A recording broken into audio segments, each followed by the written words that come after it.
Hi guys, this is Nicole Roberts, the Creative Catalyst.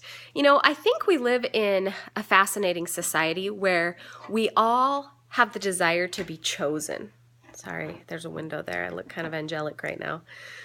But turn on TV and like every channel has some show on. The Bachelor, The Bachelorette, someone wants to be chosen.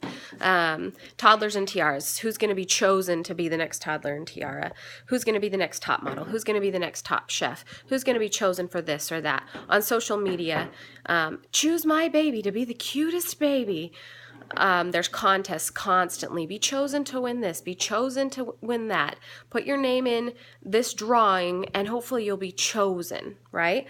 So I think all of us deep down have this desire to be chosen for something. In relationships, we all hope that we're chosen. Someone chooses us to be theirs forever. And my favorite show actually is Shark Tank. And most of you have probably seen it. It's where someone goes in and they actually do bring something of value. They've either created a business or they have a really cool idea and they take it in front of a panel of choosers, right? Of entrepreneurs and investors. And they hope that one of these 5 people will choose them to partner with. And they know that if one of those 5 people dumps their immense resources into them, that it will make a world of difference in their life.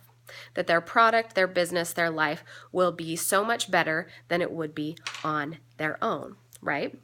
So they stand there and they're anxious and they're nervous, and sometimes all the sharks are all fighting over this one person because they think it's such an awesome idea. Other times the person gets shut down by all of the sharks. But I want you to kind of stay in the frame of mind of what it would feel like if you were that person standing there in front of all of the sharks, knowing that this could make or break everything about your life by being chosen and just wanting so bad to be chosen. Okay, so kind of remember what that would feel like.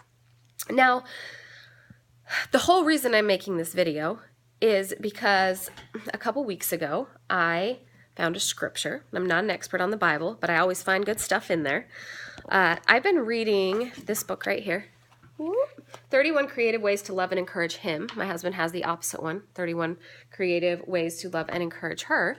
Anyways, on day 2, I believe it was, it said that you were supposed to find a scripture that you could pray over your spouse. Well, I looked at a lot of different ones and nothing really jumped out at me. And then I found one in Isaiah, and it kind of spoke to my heart. And I wrote it down for my husband and gave it to him and told him that I would be thinking and praying this scripture over him for the next coming weeks. And I have been. And I can't stop thinking about it. And I feel really compelled to share it with each of you because I think it, like everything else in the Bible, it works for all of us, right? So let's go back to that feeling of being on Shark Tank, standing in front of all of the sharks and hoping that you'll be chosen because you know it will change your life. Now listen to this.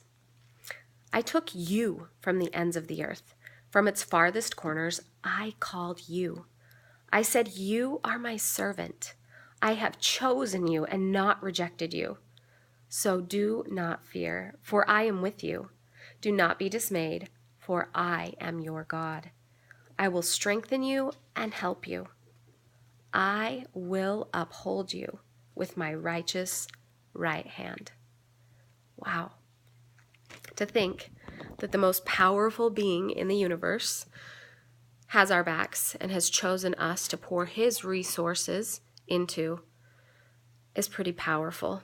I think that we forget so often that we've been chosen to do big, beautiful, amazing, glorious things, and that we have everything we need, and we have all the resources we need if we simply allow ourselves to be his servant and do the work that he would have us do.